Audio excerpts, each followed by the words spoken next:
الحمد للہ وحدہ والصلاة والسلام علی من لا نبی بعدہ اما بعد فاعوذ باللہ من الشیطان الرجیم بسم اللہ الرحمن الرحیم والذین جاہدوا فینا لنہدینہم سبلنا صدق اللہ العظیم۔ حالات کے قدموں میں قلندر نہیں گرتا، ٹوٹے بھی جو تارا تو زمیں پر نہیں گرتا، گرتے ہیں بڑے شوق سے دریا سمندر میں لیکن کسی دریا میں سمندر نہیں گرتا۔ میرے محترم عزیز ساتھیوں، جو قرآن کریم کی آیات تلاوت کی گئی اس کا مفہوم ہے کہ اللہ جل شانہ فرماتے ہیں کہ جو لوگ ہمارے راستے میں مجاہدے کرتے ہیں ہم ان کو ضرور بضرور کامیاب کرتے ہیں، ان کے لیے راستے کھول دیتے ہیں، ان کے لیے آسانیاں پیدا کر دیتے ہیں۔ یہاں ضرور ہے، تاکید ہے اس میں کہ یہ ضرور اس پہ اللہ راستے کھولے گا، ہدایت کے راستے کھل جائیں گے اس کے اوپر۔ اب یہاں مجاہدہ ہے، یہ کن لوگوں پر اللہ ہدایت کے راستے کھولے گا؟ جو اللہ کے دین پر مجاہدے کریں گے، اللہ کے دین میں مجاہدات کریں گے۔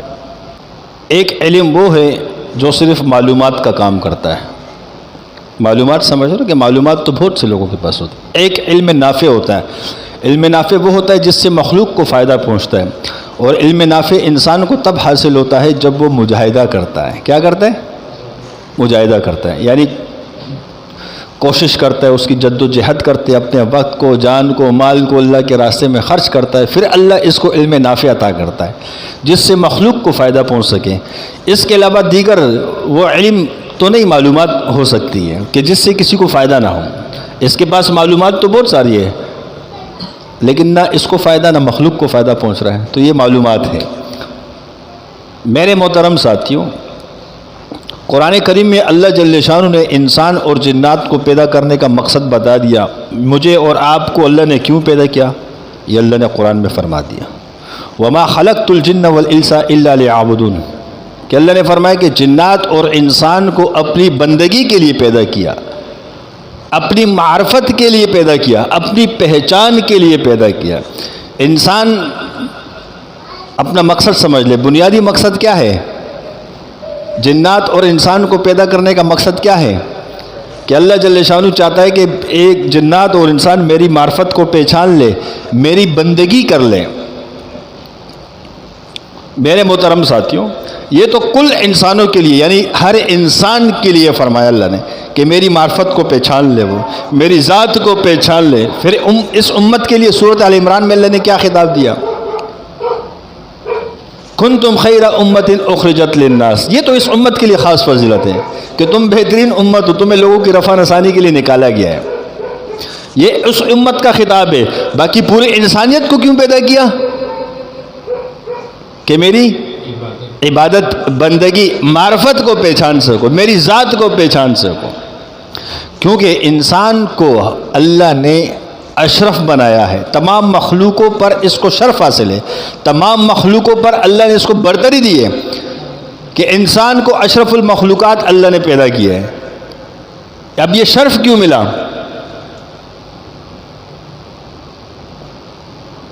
اور انسانوں کو اللہ نے تمام مخلوقاتوں میں سب سے خوبصورت کس کو پیدا کیا؟ انسان کو پیدا کیا۔ لقد خلقنا الانسان فی احسن تقویم، کہ اللہ نے اس انسان کو سب سے زیادہ خوبصورت پیدا کیا، یعنی کوئی بدصورت نہیں ہو سکتا، انسان ہے ہی خوبصورت۔ یہ خوبصورت بھی ہے، اعلیٰ بھی ہے، عرفہ بھی ہے بقدر دیگر مخلوقات کے، اور تمام مخلوقات میں افضل بھی ہے۔ جب جنات آ جائے جنات سے افضل، فرشتے آ جائیں فرشتوں سے بھی افضل۔ جنات انسان کے خادم، فرشتے انسان کی خدمت کے لیے اللہ نے پیدا کیے، تو ان فرشتوں سے بھی افضل ہے۔ فرق اتنا ہے کہ تو اللہ کو پہچان، اللہ کی معرفت کو سیکھ، اللہ کے ساتھ تعلق بنا۔ یہ ساری کائنات تیرے لیے اللہ نے بنائی ہے، تجھے اپنے لیے بنایا۔ حدیث قدسی میں آتے ہیں نا مفہوم اس طرح سے کہ پوری کائنات کے اندر جتنی چیزیں ہیں، تمام مخلوقات کو اے میرے بندے تیرے لیے بنایا ہے، واحد تو ہے، تجھے میں نے اپنی ذات کے لیے بنایا ہے۔ یہ زمین کے فرش کو بچھانا، آسمان کی چھت کو بنانا، پہاڑوں کو پیدا کرنا، سمندر کو پیدا کیا، دریاؤں کو پیدا کرنا، ہواؤں کو پیدا کرنا، آگ کو پیدا کرنا، برف کو پیدا کرنا، یہ حیوانات، جمادات، نباتات، اڑنے والے، ریگنے والے، دوڑنے والے، ہانکنے والے، پھنکارنے والے تمام مخلوقات کو تیرے لیے پیدا کیا۔ اب پیدا کیوں کیا؟ آپ کسی ایسے علاقے میں جاؤ جس کو کہتے ہیں نا نیچرل بیوٹی، قدرتی مناظر، جب وہاں جاتے انسان کیسے خوش ہوتا ہے کہ دیکھو اللہ نے کتنا بڑا پہاڑ پیدا کیا، کیسے چشمے آبشاریں بہ رہی ہیں، کیسے خوبصورت پرندے ہیں، کیسے خوبصورت جانور ہیں، انسان خوش ہوتا ہے دیکھ کر کے؟ نہیں، یہ سب چیزیں تمہاری تسکین کے لیے اللہ نے پیدا کیا۔ مور کی خوبصورتی تمہارے لیے، تم مور کو دیکھو تمہیں اللہ کی یاد آ جائے، تمہیں تسکین حاصل ہو سکی، اس لیے پیدا کیے۔ اور جتنے زہریلا جانور پیدا کیے یہ بھی تمہارے فائدے کے لیے۔ سورج جب طلوع ہوتا ہے اس سے جو شعاعیں نکلتی ہے اس کے اندر زہریلا مادہ ہوتا ہے، وہ زمین پر پڑتے ہیں، انسانوں پہ پڑتے ہیں، انسان کو نقصان ہوتا ہے۔ اللہ نے زہریلے جانوروں کو پیدا کیا، وہ سارا اس کو زہر ان کے اندر منتقل ہو جاتا ہے، تمہاری حفاظت ہو جاتی ہے۔ یعنی ہر چیز کو اللہ نے انسان کے فائدے کے لیے پیدا کیا۔ بس انسان اپنے رب کو پہچان لے، سب سے پہلے انسان اپنے آپ کو پہچانے۔ دیکھو سب سے پہلے معرفت کیا ہے کہ انسان سب سے پہلے اپنے آپ کو پہچانے کہ مجھے اللہ نے کیوں پیدا کیا۔ کاروبار کے لیے، تجارت کے لیے، دنیا بنانے کے لیے، گھر بنانے کے لیے، خواہشات کے لیے، عیش و عشرت کے لیے، مزوں کے لیے، کس لیے پیدا کیا؟ یہ قرآن بتائے گا تمہیں کہ تمہیں اپنی بندگی کے لیے پیدا کیا۔ تو دیکھو تمہاری خواہشات تو چلی گئی نا، بندگی آ گئی، معرفت آ گئی۔ اب ہم نے کیا کیا؟ بندگی معرفت کو چھوڑ دیا، صرف دنیا میں ہی لگ گئے۔ حالانکہ دنیا تو مومن کے لیے قید خانہ، جنت کے لیے کافر ہے۔ ہم یہاں قیدی بننا چاہتے نہیں ہیں، ہم یہاں مالک بننا چاہتے ہیں کہ ہم دنیا کے مالک بنیں، وہ زمین بھی میری ہو، یہ مکان بھی میرا ہو، یہ پراپرٹی بھی میری ہو، یہ گاڑی میرے پاس ہو، یہ چیزیں میرے پاس ہو۔ ہم تو مالک بننا چاہتے ہیں۔ خواہشات کسی کی پوری نہیں ہو سکتی، خدا کی قسم کھا کے کہہ رہا ہوں، یہ شیطان کا دھوکہ ہے، یہ ابلیس ہے، ابلیس ہے۔ کم سے کم اتنی خواہشات تو ضرورت پوری ہو جائے۔ ضرورت انسان کی پوری پیاس سے ہوتی ہے، اس پہ شکر ادا کرے، روٹی اور پیاس کا ضرورت پوری ہو رہی ہے۔ لازمی ہے کہ دورے چکن مراکن چیزیں کھا رہی ہیں، بات ضرورت کی ہے، ضرورت پیاس سے اللہ پوری کر رہا ہے، ضرورت کی ہے اللہ پانی سے ضرورت پڑ رہا ہے، پوری کر رہا ہے آپ کی۔ آپ نے مشروبات میں کیوں پڑھنا پھر؟ اب اللہ نے دیا اس میں پڑ جاؤ، نہیں دیا جو دیا اس پہ شکر ادا کرو۔ دنیا خواہشات کی جگہ نہیں ہے، دنیا خواہشات کی جگہ ہوتی ہم چاہتے ہیں کہ ہم پہ کبھی بڑھاپا نہ آئے۔ خواہش ہے انسان کی کہ نہیں؟ تو کیا اس خواہش کو یہ پورا کر سکتا ہے؟ ناکام۔ انسان کی خواہش ہے اس کو موت نہ آئے، آ کر رہتی ہے۔ قرآن میں اللہ فرماتے ہیں کہ تم بڑے بڑے محلوں میں کہیں چھپ نہیں سکتے اللہ سے، پہاڑوں کی سرنگوں میں جا کر ہی اللہ سے چھپ نہیں سکتے، موت تمہیں وہاں بھی آ کر رہے گی۔ یہ انسان کی خواہش ہے نا کہ میرے دانت ٹوٹے نہ، میرے دانت کو کیڑا نہ لگے، میری زبان میں لکنت نہ آئے، میری کان کی سماعت کمزور نہ ہو، میری آنکھ کی بینائی کمزور نہ ہو۔ یہ انسان کی مین خواہشات ہے اپنے جسم کی۔ تو کیا اس خواہشات پہ تم طاقت حاصل کر سکتے ہو؟ اس خواہشات پر قدرت حاصل کر سکتے ہو؟ اس خواہشات کو پورا کر سکتے ہو؟ نہیں کر سکتے۔ مطلب کیا کہ خواہشات کی جگہ دنیا نہیں ہے، خواہشات کے پورا ہونے کی جگہ آخرت ہے، جنت ہے۔ جنت میں اللہ انسانوں کی تمام خواہشات کو پورا کرے گا۔ تو سب سے پہلے اپنی معرفت سیکھو کہ ہمیں اللہ نے کیوں پیدا کیا۔ جب انسان اپنے آپ کو پہچانتا ہے پھر اللہ اس کو معرفت دیتا ہے جنات اور نفس کی۔ سب سے پہلے اپنی معرفت۔ جب تمہیں اتنا پتہ چل چکا کہ مجھے اللہ نے کیوں پیدا کیا، میری ڈیوٹی کیا ہے، میرا کام کیا ہے، جب تم اس کے اندر لگتے ہو، دو دشمن ساتھ ہوتے ہیں، ایک اندر کا ایک باہر کا۔ اندر کا دشمن نفس، باہر کا دشمن شیطان۔ اب یہاں معرفت حاصل کر رہی ہے کہ اللہ اور میرے درمیان کون سی چیزیں میں روکتی ہے، اللہ کے ساتھ تعلق بنانے میں کون سی چیز روکتی ہے۔ کیا نفس ہمیں مال کی طرف مبتلا کرتا ہے، دنیا کی خواہشات کی طرف مبتلا کرتا ہے، شیطان ہمیں اللہ سے دور کس طریقے سے کرتا ہے؟ اب یہ چیزیں سیکھنی ہے، اب اس میں کمال حاصل کرنا ہے کہ یہاں پتہ چل سکے کہ یہ جو میرے اندر، جو میرے کام کے اندر رکاوٹ آ رہی ہے دین کے کام میں، اللہ کے ساتھ تعلق میں، یہ میری نفس کی شرارت ہے یا شیطان کی شرارت ہے؟ کیونکہ اللہ تو آپ کے اندر ریکارڈ نہیں، اللہ تو کہہ رہے کہ میں نے تجھے پیدا اس کام کے لیے کیا، اب رکاوٹ کیوں آتی ہے؟ اب یہ معرفت سیکھنی ہے۔ ہم یہاں کمزور پڑ جاتے ہیں کہ ابلیس کیا ہے یہ سمجھ میں آ جائے، شیطان کی نورانی چالیں کیا ہیں۔ شیطان کے پاس 70,000 سے زیادہ نورانی چالیں ہیں۔ کبھی تمہیں دین بنا کر گھیر لیتا ہے وہ، کبھی تمہارے نفس پہ حاوی ہو کے گھیر لیتا ہے۔ یاد رکھو جب شیطان کا وار نہیں چلتا تو پھر اینڈ میں یہ اللہ والوں پر وہ وار کرتا ہے جس وار سے یہ خود تباہ ہو چکا ہے۔ شیطان سب سے بڑا عابد تھا، عبادت گزار سب سے زیادہ تھا۔ شیطان نے دنیا کی کوئی ایسی جگہ ہے نہیں چھپا کھونا جہاں شیطان نے سجدہ عبادت نہ کیا ہو، شیطان نے ہر جگہ عبادت۔ آج بھی شیطان اللہ کو تو مانتے ہیں نا، مانتے کہ نہیں مانتا؟ شیطان نے کبھی اللہ کا انکار کیا؟ نہیں، اللہ کو مانتا ہے وہ۔ شیطان کی لڑائی میرے اور آپ کے ساتھ ہے، ہمارے اجداد کے ساتھ ہے، آدم کے ساتھ اس کی لڑائی ہے، انسانیت کے ساتھ اس کی لڑائی۔ دشمن انسانیت کا ہے یہ۔ دشمن کیوں ہے؟ کہ جب اللہ نے آدم علیہ السلام کو پیدا کیا، کہا سجدہ کرو، اس کو اپنے نفس نے مبتلا کیا۔ کیوں؟ نفس کی باتوں پر آیا، اب اللہ کو دلیل دے رہا ہے۔ تو یہ شیطان تمہیں دلیل بھی دیتا ہے۔ اچھا، جب کہیں دو بندوں کا آپس میں مناظرہ چلتا ہے، دو بھائیوں کے اندر جدائی پیدا کرتے ہیں تو دلائل دونوں طرف سے یہ دیتا ہے۔ جب یہ اللہ کو دلیل دے سکتے تم کس قید کی مولی یار؟ یہ تمہیں بھی دلیل دیتے نہیں، تو صحیح ہے، تو حق پر ہے، تیرا سامنے والا ٹھیک نہیں ہے۔ دونوں کے درمیان تفریق کر دیتا ہے۔ اس تفریق کو تو اللہ نے قرآن میں بیان کیا کہ شیطان تو میاں بیوی کے درمیان بھی تفریق کرا دیتا ہے۔ شیطان سے بچ کر، بعض ہم کہتے ہیں نا نادان سے بن جاتے ہیں کہ ہم تو اتنا ذکر کرتے ہیں، شیطان ہم پر کیسے حاوی ہوتا ہے؟ نعوذ باللہ، شیطان جب نبی پر وسوسے ڈال سکتا ہے تو کس قید کی مولی ہوا ہے؟ آدم علیہ السلام جنت میں ہے، جنت میں شیطان تو نہیں جا سکتا، شیطان پر تو جنت بند ہے۔ شیطان کو اللہ نے اتنی طاقت دی ہے کہ دنیا میں رہتے نبی پر وار کیا، خیالات میں وار کیا کہ گندم کھا لو۔ اللہ نے منع کیا تھا نہیں کھانا، ورنہ دنیا میں حاجت آئے گی، دنیا میں جانا پڑے گا۔ جب نبی پہ تصرف مار سکتے تو کس قید کی مولی ہے؟ یوسف علیہ السلام کے سامنے جب زلیخا آئی، جب دروازے بند کیے، زنا کی کوشش کی، تو شیطان نے یوسف علیہ السلام کے دل میں ڈالا کر لو، لیکن فوراً رجوع اللہ کی طرف کیا، اللہ نے حفاظت کر دی۔ تو شیطان جب نبی کو وسوسہ دے سکتا ہے، خیالات میں ڈال سکتا ہے، تو کس قید کی مولی ہے؟ موسیٰ علیہ السلام کے سامنے جادوگر نے رسی پھینکی، اور رسیاں سانپ بن کے موسیٰ علیہ السلام کو نظر آ رہی ہے، موسیٰ علیہ السلام کے خیالات پر اثر کیا۔ شیطان نے تو تجھ پر کیسے نہیں کر سکتا، تو کیسے دعویٰ کرتا ہے؟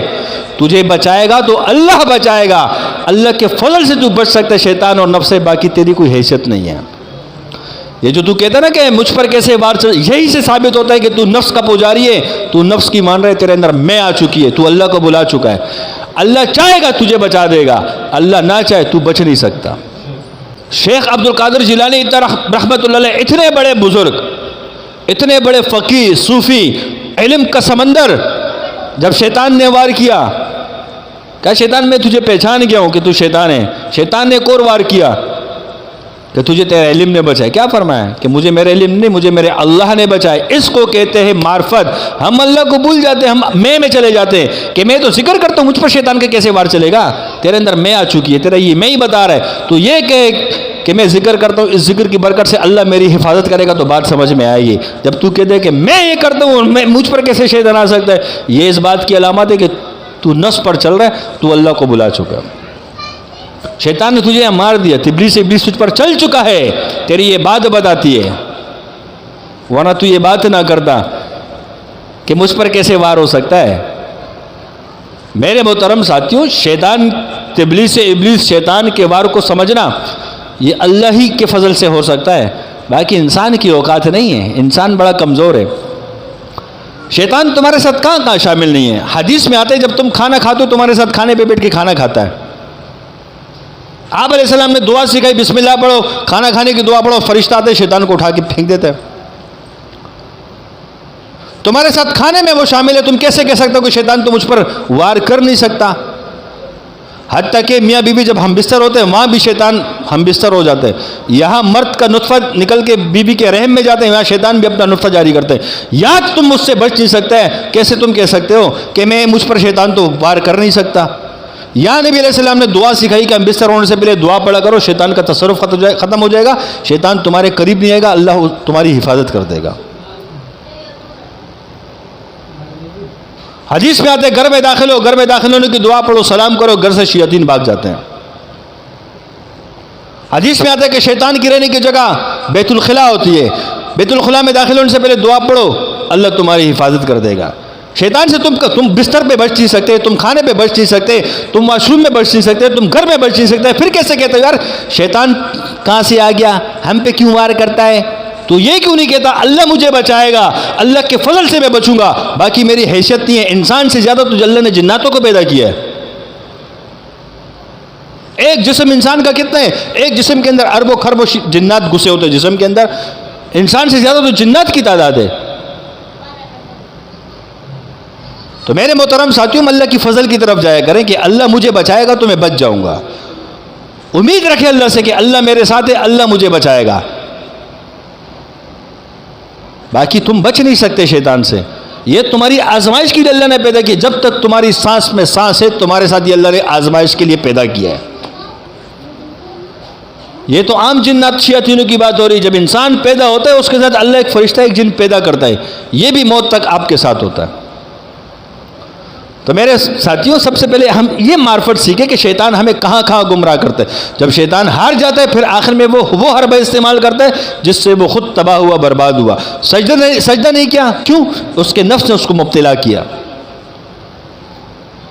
اللہ کو دلیل دے رہا ہے، اللہ میں تو آگ سے پیدا ہوا، آگ اوپر جاتی ہے، اس کو مٹی سے آپ نے بنایا، مٹی تو نیچے رہتی ہے، اللہ میں تو اعلیٰ، میں کیوں سجدہ کروں؟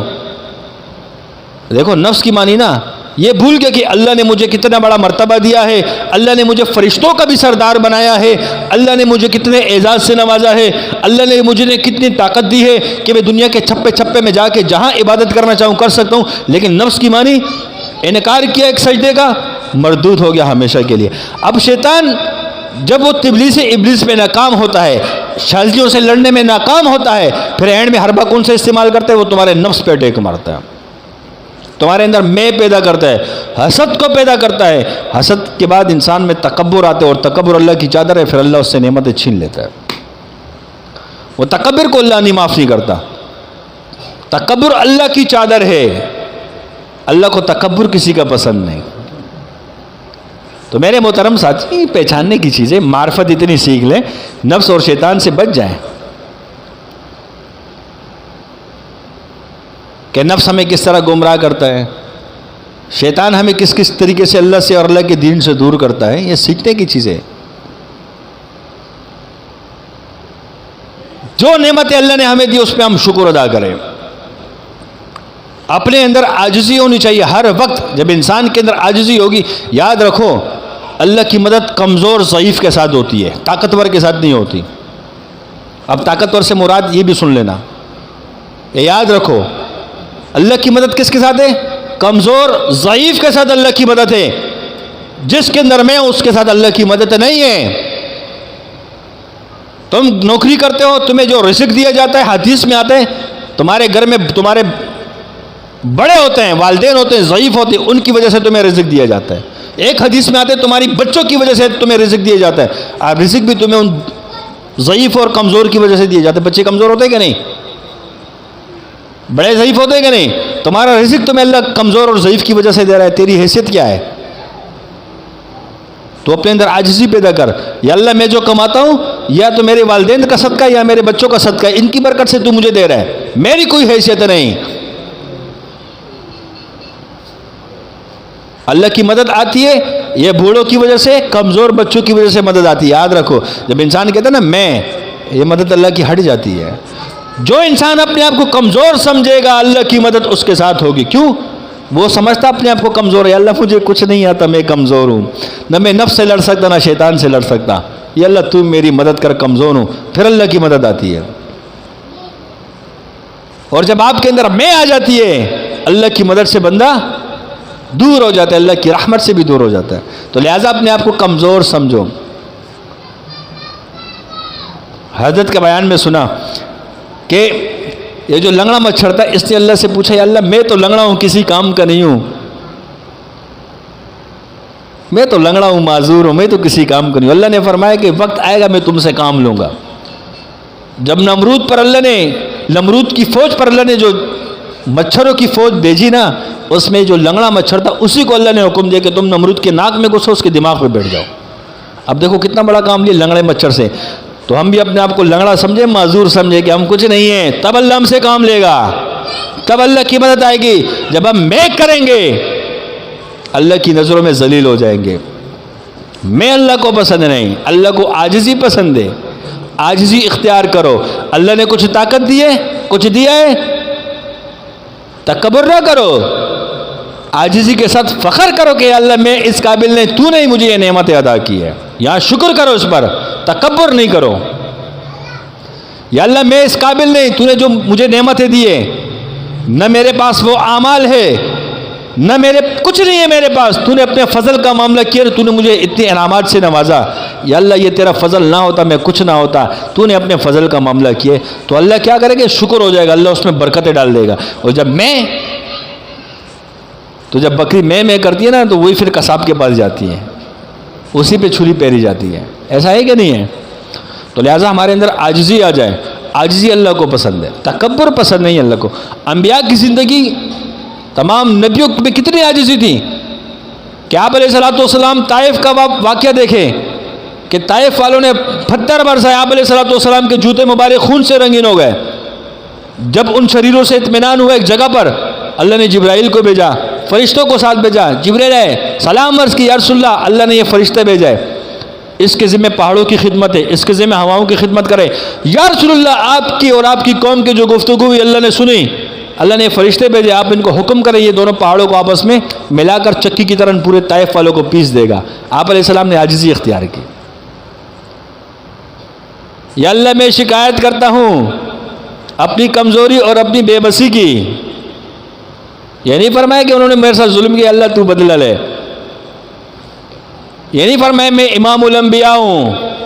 عاجزی کتنی اختیار کی؟ یا اللہ میں شکایت کرتا ہوں اپنی کمزوری اور بے کسی کی۔ یا اللہ مجھے امید ہے کہ ان کی اولادوں میں کوئی لوگ ایسے ہوں گے جو صرف اللہ کی عبادت کریں گے۔ تو یہاں انبیاء کی زندگی میں عاجزی ہے۔ ابراہیم علیہ السلام کو آگ میں ڈالا، فرشتے آئے، اللہ نے بھیجا؟ نہیں بھیجا، تمہاری ضرورت نہیں ہے، جاؤ۔ کتنی عاجزی! یہ نہیں کہ ہاں اللہ نے دیکھو کیسے فرشتے بھیجے۔ انبیاء کی زندگی میں عاجزی ہے، صحابہ کی زندگی میں عاجزی ہے، اہل اللہ کی زندگی میں عاجزی ہے۔ تو ہم بھی عاجزی اختیار کریں، اللہ کی مدد متوجہ ہوگی۔ عاجزی ہو ہماری زندگی میں کہ نہیں ہونی چاہیے؟ تو ہم عاجزی اختیار کریں۔ اللہ کو تکبر پسند نہیں ہے، یاد رکھنا، اللہ کو عاجزی پسند ہے۔ انسان جب عاجزی اختیار کرتا ہے، بس یہی سمجھو کہ نسبت اس کو مل چکی ہے۔ نسبت انسان کو عاجزی سکھاتی ہے، تکبر نہیں سکھاتی۔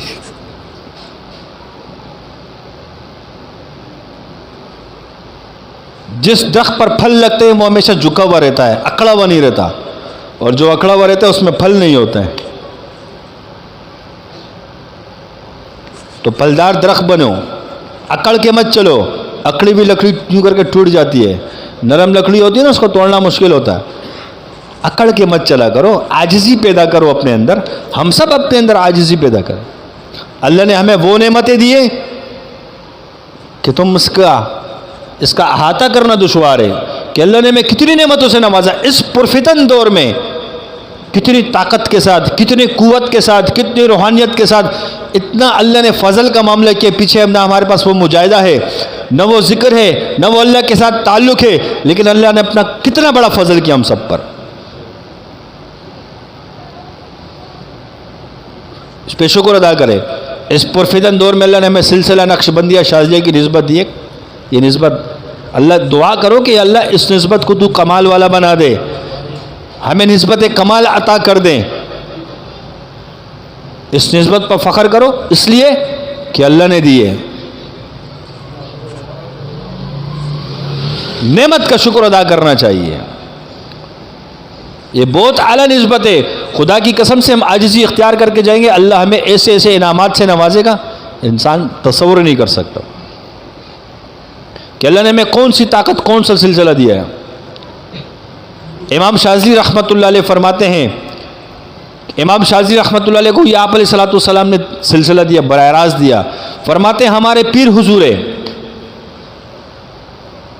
سلسلے کی سند دیکھو آپ کتنی عالی سند ہے کہ امام شاذلی رحمۃ اللہ علیہ کو ڈائریکٹ براہ راست حضور صلی اللہ علیہ وسلم سے نسبت منتقل ہوئی ہے.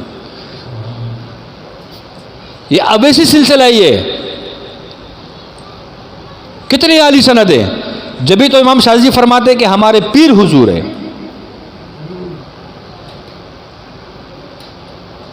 کتنی بڑی نعمت ہے.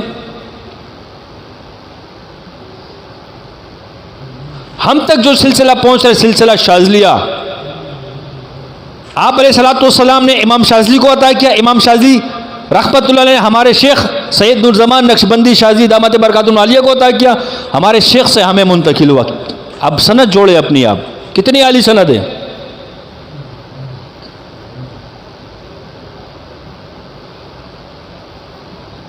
اس طرح دیگر سلسلہ سروردی براہ راست امام سے اللہ نے دیا ہمارے شیخ کو، شیخ سے ہمیں ملا.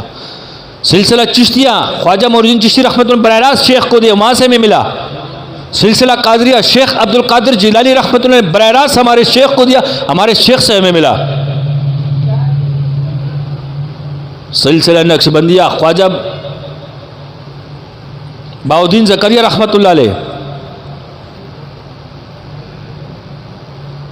مجد الف ثانی رحمۃ اللہ علیہ، ان سے براہ راست ہمارے شیخ کو شیخ سے ہمیں ملا. یہ کہتے ہیں نا کہ لوگ اکثر مجھے کہتے ہیں کہ آپ تو اپنے شیخ کی باتیں کرتے ہو، سارا بیان شیخ کی طرز پہ کرتے ہو. وہی باتیں، انسان جہاں کا کھاتا ہے وہیں کا گاتا ہے.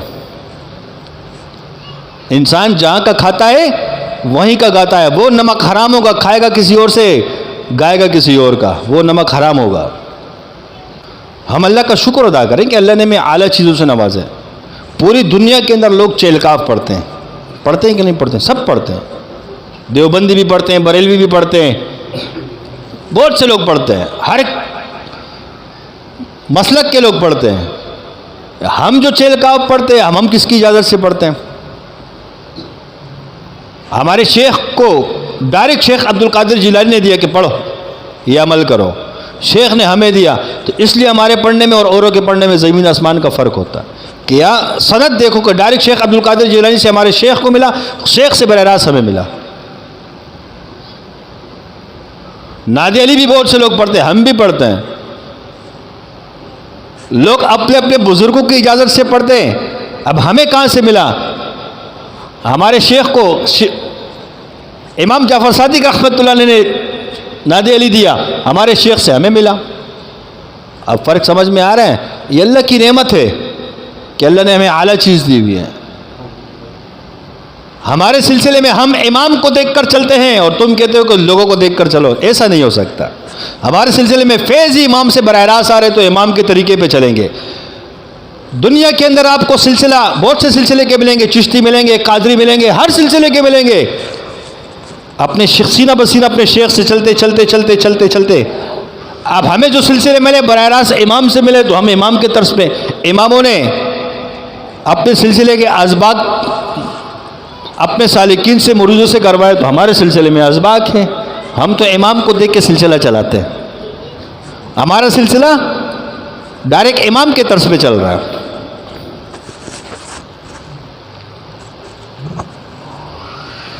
اب فقہ کی بات آتی ہے،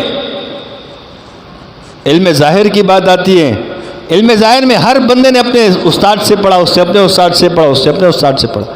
ہمارے شیخ کو براہ راست امام جعفر صادق رحمۃ اللہ علیہ، امام ابو حنیفہ رحمۃ اللہ علیہ سے فیض مل رہے، براہ راست ان سے سیکھ رہے. تو یہاں امام سے سیکھا جا رہا ہے، تو یہاں امام کا فیض ہے سلسلے میں.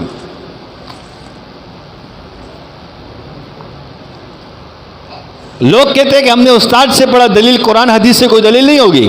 ہمارے استاد کہتے ہیں، ہمارا سلسلے والے کہتے ہیں کہ سلسلے تصوف کا امام یہ کہتا ہے، فقہ کا امام تو یہ کہتا ہے اور تم یہ کہتے ہو. فرق اتنا ہے. اب یہ بات سمجھ میں آتی نہیں ہے کسی کو.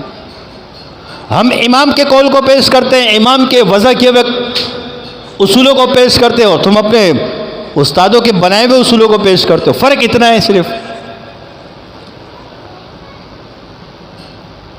اس سلسلے کے اندر انہوں نے علم دیا ہوا ہے، علم سے نوازا ہوا ہے. کیونکہ یہ سلسلہ اویسی طور پہ پیچھے سے بڑا فیض آ رہا ہے، پیچھے سے براہ راست اماموں سے فیض آ رہا ہے. یہ روحانیت ہے. جہاں تم سے کوئی سوال کرے اور تم مخلص ہو، تمہارے پاس جواب نہ ہو، خدا کی قسم سے تمہاری زبان سے اللہ ایسے جواب دے گا بڑے بڑے دنگ رہ جائیں گے.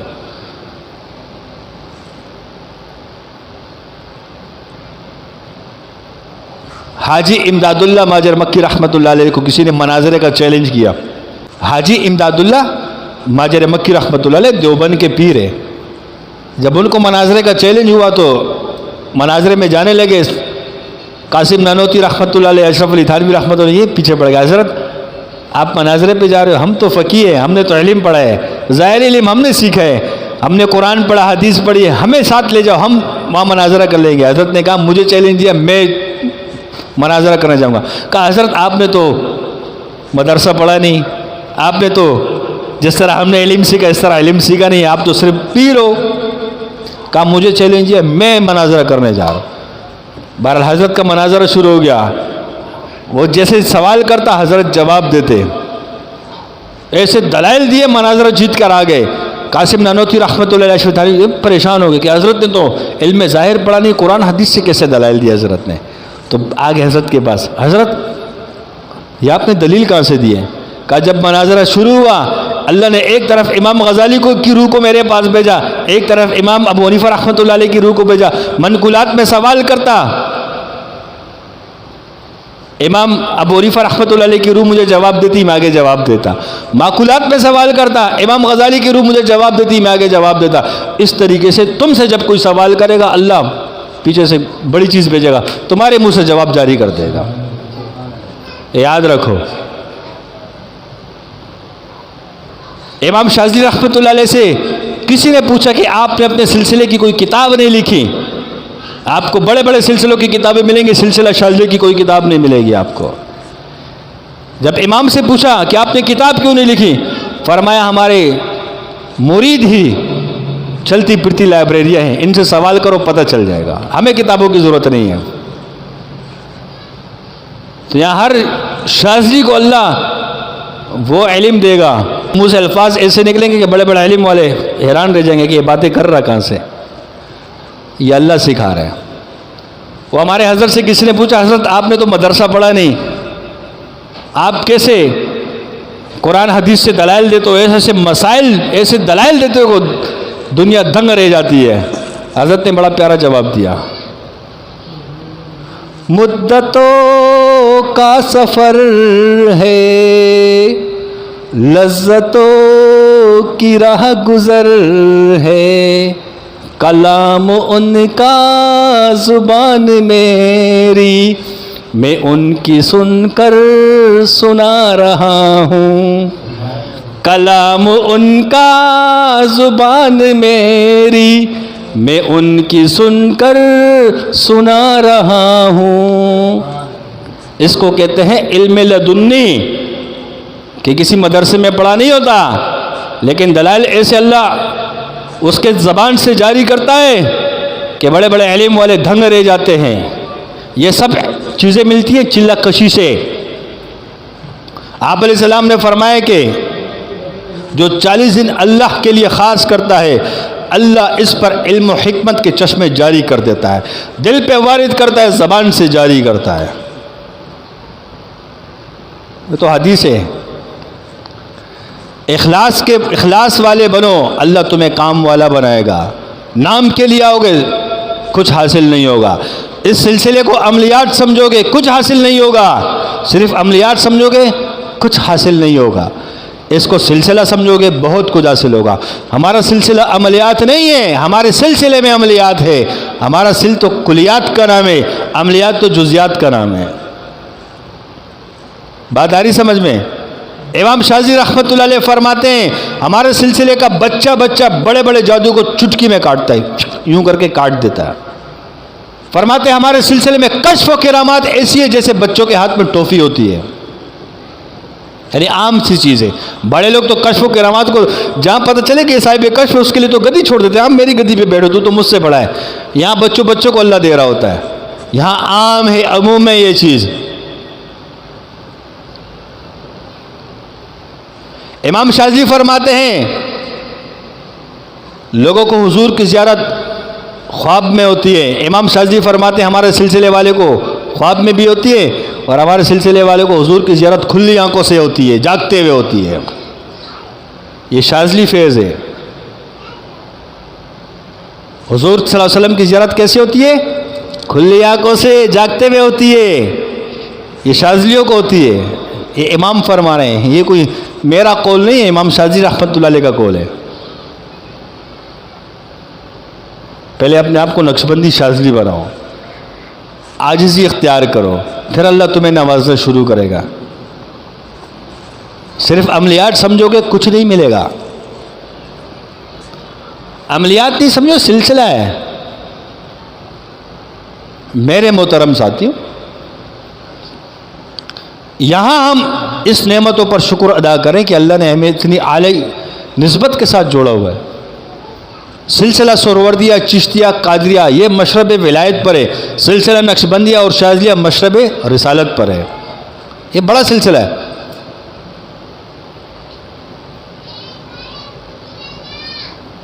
ہم نعمتوں کا شکر ادا کریں گے نا, جتنی اللہ نے ہم سب کو نعمت عطا کی, کریں گے نا شکر انشاءاللہ تعالی. نفس اور شیطان کی وجہ سے ہم اللہ کے دین, اللہ سے دور نہیں ہو سکتے, اللہ کے ساتھ تعلق میں کمی نہیں لا سکتے. یاد رکھنا, جب اللہ کسی جادوگر کا خاتمہ کرنا چاہتا ہے بس اس سے غلطی ہو جاتی, کسی شاذلی سے وہ پنگا لے لیتا ہے. یہ بھی ایک حکمت راز ہے. ہم بعض ہمارے ساتھی آتے نا, ہم جادو کاٹ کاٹ کے تھک گئے, پھر بھی جادو آ رہے. اور تو تھک رہا کیوں ہے؟ تو یہ سمجھ کہ باطل شیطان جادو کر کر کے نہیں تھکتا, تو حق والا ہو کر کاٹ کاٹ کے تھک جاتا ہے. وہ 50 دفعہ تم پر جادو کرے, تم 50 دفعہ اڑاؤ. وہ 100 دفعہ کرے, تم 100 دفعہ اڑاؤ. تم کیوں تھکتے ہو؟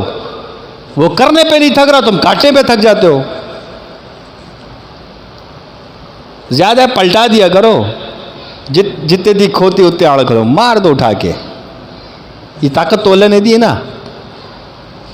زیادہ تنگ کرے, اٹھا اسی پہ پلٹا دو, مزے کرو. اور شاذلیوں سے زیادہ پنگے کوئی نہ لے.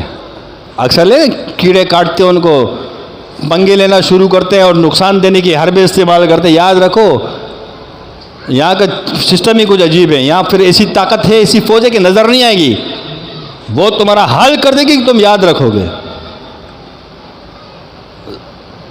یہ شاذلیوں کو غبارے نہیں سمجھو. حضرت فرماتے نا غبارے نہیں, یہ فوارے فوارے. یہ شاذلیوں کو اتنے ہلکے میں نہیں لو. وہ اور بزرگ تھے جو زیادہ یہاں پنگے نہیں لو. یہاں پنگے لو کہ یہاں سسٹم اینی ٹائم ایکٹیو رہتا ہے. جہاں سے وائرس آتے فوراً وائرس کو ڈیٹیکٹ کرتا ہے, اس پہ فوراً کارروائی کر دیتا ہے. یہ دماغ تمہارے درست ہو جائیں گے.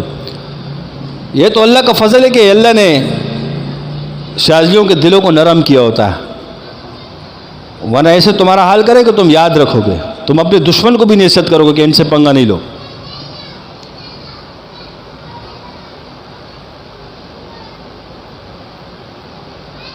کیونکہ عاجزی ہوتی ہے نا, اللہ کا خوف ہوتا ہے, دل بڑا ہوتا ہے. کیونکہ شاذلیوں پہ حضور کا فیض آتا ہے صلی اللہ علیہ وسلم, کہ آپ علیہ الصلوۃ والسلام اپنے دشمن کے لیے کتنے رحم دل ہوتے تھے. کہ آپ علیہ الصلوۃ والسلام کے دل میں درد ہوتا تھا. آپ علیہ السلام کے سامنے ایک دفعہ جنازہ کیا یہودی کا, آپ علیہ السلام رونا شروع ہو گئے. صحابہ نے عرض کی, رسول اللہ وہ تو یہودی کا جنازہ ہے, آپ کیوں رو رہے؟ فرمایا بغیر ایمان کے چلا گیا, میں اس کو کلمہ نہ پڑھوا سکا, اس بات کا درد ہے. تو شاذلیوں کے دل میں رحم ہوتا ہے, ورنہ وہ اگر اپنے پہ آ گئے تمہارا سونا مشکل ہو جائے گا. اور زیادہ پنگ نہیں لو, کبھی کبھی چیزیں خود بھی کام کر جاتی ہیں, یہ بھی یاد رکھو. ایک ملنگ تھا نا, اللہ کا ولی تھا, بزرگ جا رہا تھا راستے میں, ایک لڑکی سے ٹکر لگ گئی اس کی. تو بزرگ کہتے ہیں اللہ والا تھا, کہا بیٹا مجھے معاف کر دو. تو لڑکی کے ساتھ اس کا ایک عاشق تھا, اس نے ایک تھپڑ مارا بزرگ کو. کہا بیٹا مجھے معاف کر دو, مجھ سے غلطی ہو گئی, بس میں اللہ کے یاد میں اپنی مستی میں مست جا رہا تھا, بس لڑکی کی ٹکر لگی, معاف کر دو, میری غلطی ہو گئی. وہ چلے گئے. چلتے چلتے وہ لڑکے کا پیشاب بند ہو گیا. جب انسان کا پیشاب بند ہو نا, مسانے میں کیسی تکلیف ہوتی ہے. جب تکلیف ہوئی, اب پیشاب نہیں ہو رہا, وہ لڑکی ڈر گئی. اس نے کہا یار یہ کوئی اللہ والا تھا, آپ نے اس کو تھپڑ مارا ہے, کوئی اللہ والا تھا. کہا اس کو تلاش کرو. تلاش کرتے کرتے بزرگ کے پاس پہنچے, پاؤں میں گیا, حضرت مجھے معاف کر دو, مجھ سے غلطی ہو گئی. کیوں کیا ہوا؟ کہا میرا پیشاب بند ہو گیا۔ کہا بیٹا میں نے تو اس ٹائم کہہ دیا تھا کہ میری غلطی تھی، میں نے معاف کر دیا تھا، آپ نے کہا نہیں آپ معاف کرو، غلطی آپ کی رہی تھی، میں نے آپ کو تھپڑ مارا۔ کہا اچھا مجھے بتاؤ یہ لڑکی آپ کی کیا لگتی ہے، آپ نے مجھے تھپڑ کیوں مارا؟ کہا میں اس لڑکی سے محبت کرتا ہوں، اس کا عاشق ہوں، اس کی وجہ سے میں نے آپ کو تھپڑ مارا۔ تو کہا ہم سے بھی تو کوئی محبت کرتا ہوگا نا، ہم سے بھی تو کوئی محبت کرتا ہوگا نا، اس سے تیرے ساتھ کام کر دیا۔ تو یہ دماغ میں رکھو، ہم تو خاموش ہو جائیں گے لیکن بعض اوقات وہ چیزیں پھر ایکٹیو رہتی ہیں، وہ کام کر جاتی ہیں، وہ پتہ ہی تمہیں نہیں چلتا۔ پھر میرے محترم ساتھیوں، ہم کوشش کریں جو نعمت اللہ نے دی اس پہ شکر ادا کریں۔ کیا کریں؟ شکر ادا کریں۔ یہ اللہ والے جو ہوتے ہیں نا، یہ بے تاج بادشاہ ہوتے ہیں۔ ایک بادشاہ وہ ہے کہ جو حکومت میں آتا ہے، ایک بادشاہ وہ ہوتا ہے کہ وہ بے تاج ہوتا ہے، چلتی اسی کی ہے جو بے تاج بادشاہ ہوتا ہے، یاد رکھنا۔ چلتی کس کی ہے؟ بے تاج بادشاہ کی، سارے اس کے غلام ہوتے ہیں، ظاہری سسٹم اس کے اشاروں پہ چل رہا ہوتا ہے۔ لہٰذا اپنے باطن پر محنت کرو۔ تمام ساتھی جتنے بھی اس خانقاہ کے اندر بیٹھے ہوئے، کوئی ویسے بھی ہے، اللہ کا ذکر کرو محبت میں، اللہ کی کس میں؟ اللہ کی محبت میں وہ ذکر کرو، اللہ کی یاد میں، اللہ کی محبت میں، اللہ کی رضا کے لیے ذکر کرو۔ ذکر میں مطلب کیا؟ یا اللہ میرا مقصد ذکر کرنے کا تیری رضا، تجھے حاصل کرنا۔ اللہ کو اللہ سے مانگو۔ جب تم اللہ کی محبت میں ذکر کرو گے، اللہ تمہیں ایسے انعامات سے نوازے گا کہ تم سوچ بھی نہیں سکتے، تمہارے خیالات میں بھی وہ چیز نہیں آ سکتی ہے۔ اللہ تمہیں کام والا بنا دے گا۔ تو کام والا بننے کے نہیں، تمہاری دعاؤں کے اندر اللہ اتنی طاقت رکھ دے گا، کیونکہ جو ذکر کرتے ہیں ان کی دعاؤں کے اندر اللہ بڑی طاقت رکھتا ہے۔ آزماتا ضرور ہے وقت کے حساب سے، لیکن اللہ تمہارے ساتھ ہوتا ہے۔ جب تم اللہ کا ذکر کرتے ہو، اللہ ہر وقت تمہارے ساتھ ہوتے ہیں، اور جس کے ساتھ اللہ ہو جائے اس کو کوئی نقصان دے سکتا؟ آزمائش آ سکتی ہے، اس کو اللہ آزما سکتا ہے، لیکن کوئی نقصان اس کو نہیں دے سکتا، کیونکہ اللہ اس کے ساتھ ہے۔ تو ہم ایسے بنیں کہ ہر وقت اللہ ہمارے ساتھ ہو۔ بنیں گے نا انشاءاللہ تعالیٰ، محبت کے ساتھ، اخلاص کے ساتھ۔ ساتھ ہی اپنا آثار لگا دیں۔